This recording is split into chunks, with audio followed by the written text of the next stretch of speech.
हरि ओम श्री गुरु शरणम श्री गुरु चरण कमलेभ्यो नमः। सज्जनों, सज्जन और दुर्जन, सज्जन और दुर्जन माने दुष्ट। सज्जन और दुर्जन व्यक्ति में क्या अंतर है और सुबुद्धि और कुबुद्धि किसे कहती है? सुबुद्धि और कुबुद्धि क्या है, आज इसी विषय पर हम चर्चा करते हैं। तो सज्जनों देखिए के सो जाना सो तारो बनऊ कसमा खल टंके का रुखान और परहित अनहित लागी सब सती सहित समान सीताराम मंगल भवन अमंगल हारी द्रवहु सुदशरथ अजिर बिहारी। तो देखिए, सज्जन सुजन सुतरु।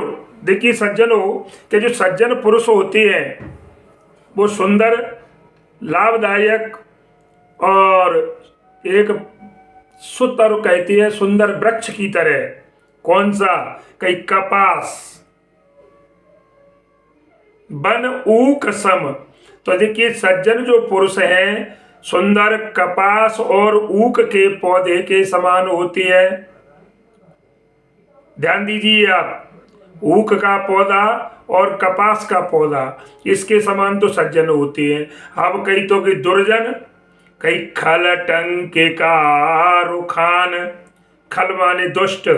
दुष्ट व्यक्ति किसके समान होते हैं सज्जनों? कई दुष्ट व्यक्ति होते हैं, कई टंके का रुखान। टंके का देखिए एक जो बढ़ई होता है महाराज, तो उसकी टांकी और रुखानी के समान। रुखानी माने बढ़इयों का लोहे का एक औजार होता है। लोहारों के यहाँ पर या बढ़ई के यहाँ पर जो लोहे का एक औजार है उसे रुखानी कहते हैं। और टांकी, तो दुष्ट व्यक्ति सज्जनों टांकी और रुखानी के समान होते हैं। लेकिन परहित अनहित लागे सब। देखिए सज्जन और दुर्जन व्यक्ति दोनों ही समान रूप से कष्ट सहते हैं। ये पक्की बात है, बिल्कुल निश्चिंत है कि सज्जन हो या दुर्जन हो, कष्ट दोनों को ही समान रूप से उठाना पड़ता है। लेकिन बस फर्क कितना है कि सज्जन तो सह लेते हैं पराये हित के लिए। परहित सज्जन जो व्यक्ति होते हैं वो दूसरे के हित के लिए और अपने ऊपर कष्ट जो है सहन करते हैं।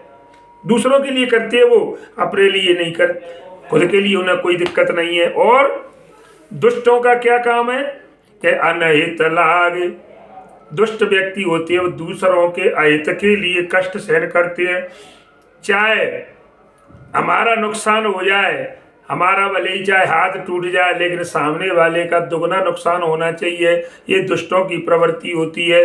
तो ये दुष्ट व्यक्ति दूसरों के लिए कष्ट को सहन करते हैं। और जो सज्जन व्यक्ति होते हैं महाराज, वो क्या पराये हित के लिए, देखिए अपने ऊपर जो है सज्जन जो है ताकों संकटों को सहन करते हैं। दूसरों का हित होना चाहिए, चाहे हमें परेशानी आ जाए। तो ये अंतर है सज्जन में और दुर्जन में।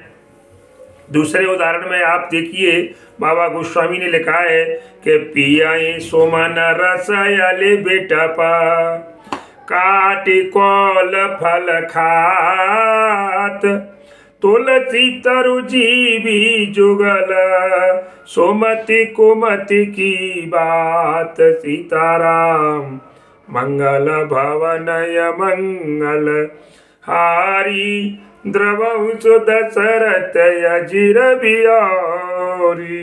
बाबा गोस्वामी कहते हैं सज्जनों के पिया ही सोमन रस अले।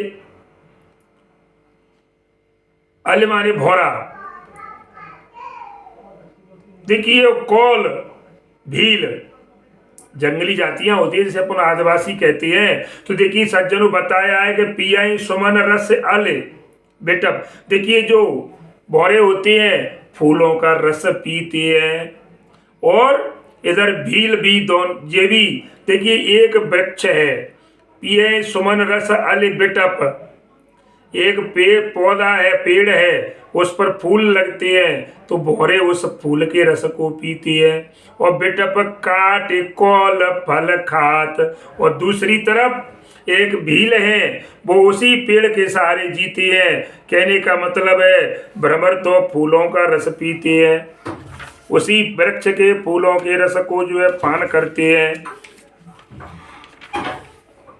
फूलों को भी नहीं।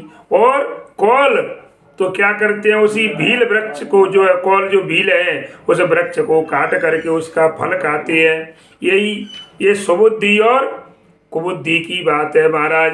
देखिए जो भौरा होता है उस पेड़ पर लगे हुए फूल को, वहीं से फूल को तोड़ता नहीं है, फूल में से रस को पी जाता है, ये सुबुद्धि है।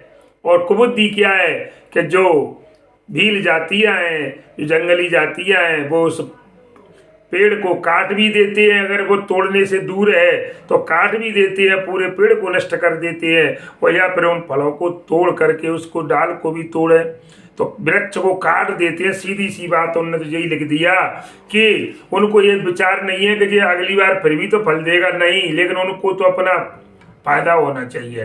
तो ये सुबुद्धि और कुबुद्धि। तो सज्जनों देखिए भौरा का एक विचार रहता है कि इससे हमें कल फिर रस प्राप्त होगा, इसलिए वो उसको नष्ट, ये सज्जन व्यक्ति होते हैं जो किसी चीज़ को नष्ट नहीं करते, उसको आगे बढ़ाने में मदद करते हैं। और जो दुष्ट व्यक्ति होते हैं सज्जनों, वो एक भील की तरह है कि उनको सुख प्राप्त करने के लिए चाहे पेड़ नष्ट हो जाए, आगे की संतति खत्म हो जाए, लेकिन उन्हें अपना चाहिए। तो इस प्रकार से सज्जनों मैंने सुबुद्धि और कुबुद्धि और सज्जन और दुर्जन का भेद जो है मैंने आपके प्रति वर्णन किया। और इसी के साथ जय श्री राम, जय हनुमान।